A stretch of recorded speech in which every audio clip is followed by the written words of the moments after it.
मेरा भाई खेसारी लाल यादव का वेस्ट भोजपुरी से अभी देवी गीत आया है माई के झूलनवा। तो मेरा भाई गाना नहीं ब्लास्ट देवी सॉन्ग है। आप लोग जाइए एक बार वेस्ट भोजपुरी से आप लोग देखिए खेसारी लाल यादव के गाना माई के झूलनवा। इस सीज़न का मतलब कि देवी गीत पहला देवी गीत है।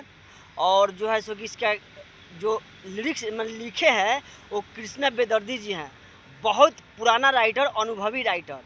और इसमें म्यूजिक से सजाए हैं वही पुराना अंदाज में, जो जिसे कहते हैं देहाती गाँवी भाषा में राम अंगे अंजनी सिंह म्यूजिक दिए हैं। तो मेरा भाई एक गाना नहीं ब्लास्ट गाना है। आप लोग देवी गीत का भरपूर प्यार और आनंद दीजिए। और ताकि ट्रेंडिंग स्टार खेसारी लाल जब गाएंगे शिवनारायणी, इसका धुन है शिवनारायणी में। क्योंकि आज से पहले 10 साल पहले प्रमोद प्रेमी यादव को शिवनारायणी गीत जो कृष्णा बेदर्दी जी लिखे थे, वही कृष्णा बेदर्दी जी वही लय वही धुन में इनको देवी गीत से सजा दिए हैं। और बहुत अच्छा है मेरा भाई। आप लोग जाइए और इस गाना के भरपूर प्यार दिए। इसको जो है गाना से सजा दिए कृष्णा बेदर्दी और म्यूजिक से सजा दिए अंजनी भैया। तो क्या गाना है मेरे भाई, आप लोग जाइए और ज़रूर देखिए माई के झूलनवा। बाकी नेक्स्ट वीडियो में बताएंगे। जो आप जुड़ जाइए हमारे वीडियो चैनल से, मिनी किंग ब्लॉग से। हर हर महादेव।